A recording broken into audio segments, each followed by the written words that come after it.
Welcome back to Outdoors with Larry Rea on ESPN 790 AM. Brought to you proudly by Tennessee Wildlife Resource Agency, Barton Power Sports, Sportsman's Warehouse, and Best Care Home Services. All right, I'm back. I'm standing up. I got my back out of whack. You sound taller on radio. I am much taller. I'm standing taller up. on radio. I've got to get my back ready because a week from tomorrow, I hate to tell y'all, but I'm going to God's country, okay? Is that not right, Ron Brannaman? I got the perfect cure for you. We're ready, I think. Oh, you better be ready. I hope my back is ready. 3 therapies, 2 more to go, Ron. So I want everything to be smooth, okay? So, Ron, have you got a real tall tree over there? A real tall tree. You know, remember the old? Yeah, we do. Remember the old National Geographic? We're gonna stretch me out of New Guinea. You know when they I'm tie not the vine around no, the I'm feet not going to do and that. jump out. No. That'll straighten you out. I need straighten out. That's for sure. But Ron Brannaman, our good friend, general manager at Gaston's White River Resort, where 1 week from today, my wife and myself will head over there. We're going to have about 18 outdoor communicators there for the annual Gaston's media gathering, and guys from all over. I'm telling you, we got some guys coming in that have never been to Gaston's before, and that's the real treat. If you have not ever been to Gaston's, shame on you. It's about 5 hours, a beautiful drive once you get to Crowley's Ridge. After that, it's a wonderful drive over there. So, Ron, what's the fishing like now? Fishing's been real good, Larry. We're starting to get a little more water running in the river. The lake came up. We had a few rains the last couple of weeks. We're getting a couple generators on every morning now, so the artificial fishing's probably picked up a little bit. Good. Fly fishing is still excellent because the water, it'll be on a couple hours in the morning, then off in the afternoon, so it's kind of a win-win situation. The spin fishermen get to get out and go throw their stick baits and their jigs and that type thing, and then in the afternoon the fly fishermen can get back out and get out and wade in the river. So as long as it stays like this, everybody's happy. They get to do what they want to do. And I know that a lot of folks want to say, well, this generation's that. So how many generators are there at Bull Shoals Dam? They have 8 generators there, and unfortunately they don't run that many of them most of the time. We have a lot of 1 and 2 generators, and sometimes 3 and 4. Now, if the lake got real high and they were getting into a predicament, they would start running, 5 to 8 units. But right now that lake is actually still below power pool, so we're just having just about the right amount of flow. It can stay like this about year-round. We'd be happy campers. Well, we do have minimum flow, and I know the late Jim Gaston really was at the forefront of that. And what did that mean for you guys to have minimum flow? Well, it gave us I think it's about 4 to 6 inches of water out in the river most of the time, and it definitely helped the fish and put a little bit of water back in the sloughs all the time and created a little more place for wildlife to inhabit and put some of them big blue herons back in there feeding on sculpins instead of eating our trout. Whoa, yeah, and we're talking to Ron Brannaman, general manager at Gaston's White River Resort, and that number is 274-7979, folks. If you got a question for any of our guests today, and if anybody knows about Gaston, it's Ron, because Ron was almost born there. Yeah, just almost. Almost. He's been there 104 years. About 100. About 100, because that's in Gaston's, like a dog years. My sister's favorite place. She's been there about 3 or 4 times. Only 3 or 4 times? Yeah, she wants to go back a lot because it really enjoys it. It's beautiful. She says it's beautiful. And I wanted to ask about springtime at Gaston's, Ron. I mean, we got a couple of really nice nature trails on the grounds, Larry. We got a big pond, and the nature trails got a lot of wildflowers on them, and of course we got a lot of turkey and deer and everything running around on these nature trails. So they're just beautiful walks. They're about 2 miles apiece, and if they got some young kids, we got a pond, about a 2-acre pond that they can bring their little rods and reels over and some bobbers and some worms and have some action, and it's a lot of fun. And there's tables and places to sit around the pond so the parents can watch the kids fish and keep an eye on them, and it's just a really good setting. There's once somebody gets here, that's always been my thing. Once somebody gets here, they got something to do for 2 or 3 days. They don't have to go anywhere to get entertained. They don't. In fact, you can go if you want to hear a turkey gobble. You got a few of those, don't you?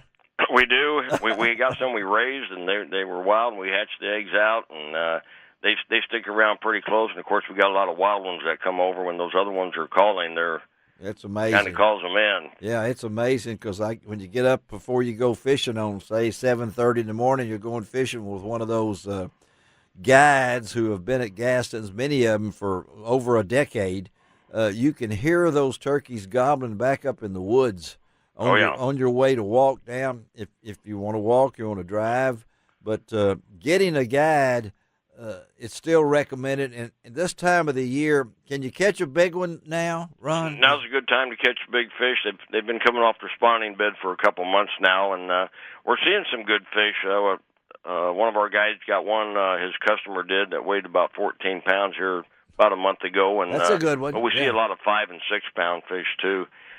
We got one tied up with your name on it for next week. So. Tied up is what now? Now, I did catch a 30 and a 10-pounder here a few years ago, and one of my I tell you what, folks, this is get that guide and just go over and spend some time. I know springtime is a wonderful thing. The dogwoods are blooming and everything else. Well, Ron, thank you, buddy, and bad back or whatever, I will see you a week from tomorrow. Okay? See you in a few days. Y'all have a great weekend. All right, Ron, thank you. All right, Ron Branneman. What's your favorite bait to fish over there?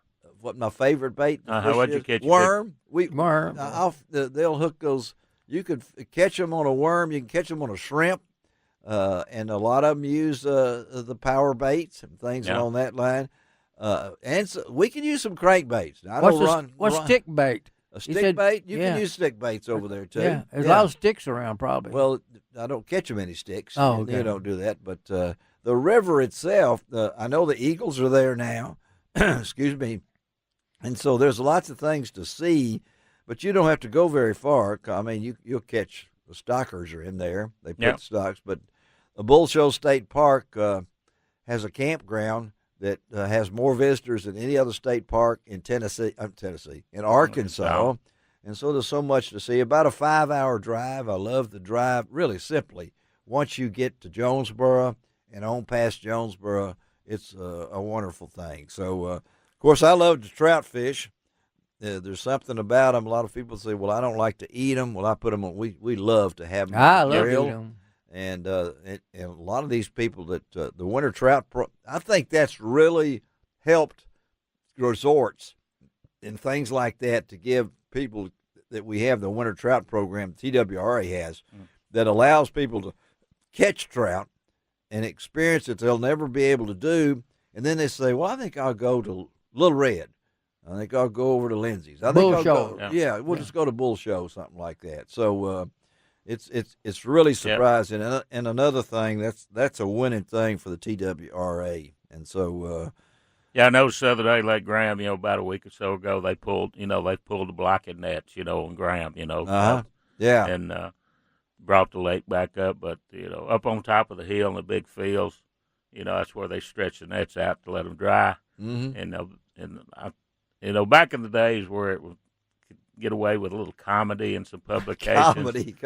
Yeah. I'm sorry. I said I need to go up there and take a photo of these big long nets laying in the grass and talk about our grass carp. Oh, the grass carp. Yeah. The catching program and walking catfish. And Dave really mentioned something there. The TWRA state lakes.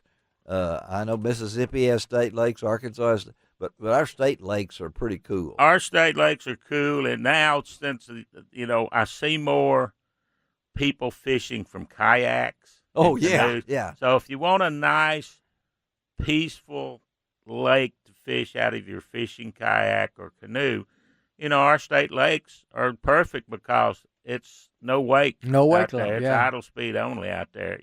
They just had a kayak tournament up there at Kentucky Lake, and I think there was over 300 kayaks.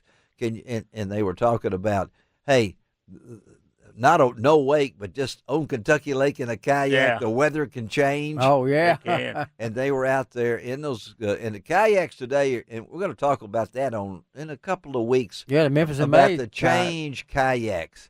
How now there's a competitive circuit and saltwater. There's freshwater kayaks. Yeah. And remember we had the ocean fishing guy with the kayak. Yeah, well, we're going to try to get some of that. I'm a canoe guy myself, but you're a kayak, canoe guy. Yeah, Well, I don't like squeezing inside those. I don't kayaks. like kayaks. I'm getting too old to get down that low. Really? To get it out of that You've always been able to get down real low. Yeah. Now my wife loves kayaks. And my son and my daughter-in-laws and stuff, they're.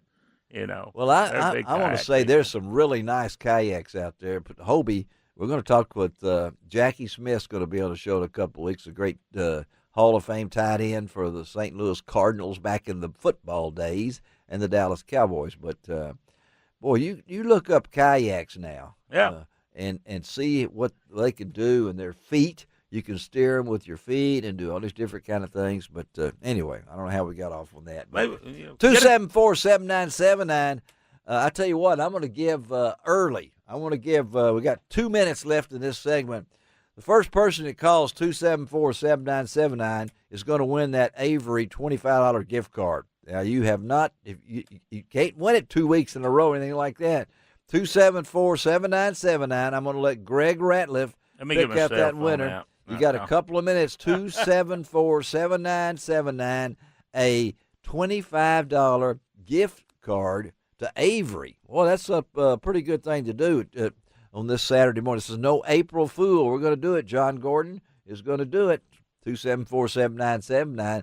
And the lines are lit up. So I'm going to let Mr. Ratliff pick out the winner in there, and you'll get that $25 gift card.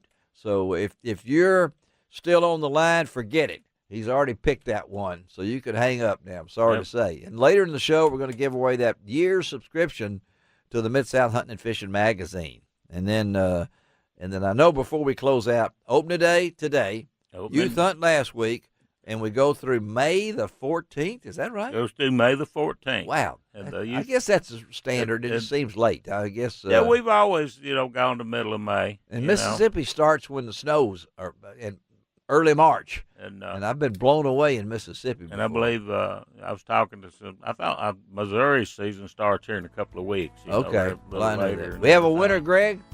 We got a winner. Okay. Let's take a break on Outdoors with Larry Ray. Come right back. And the Major. The Major. We salute the Major as he comes back on Outdoors with Larry Ray on this April Fool's Day and opening day of the Tennessee turkey season. Mississippi flows by Memphis, Tennessee.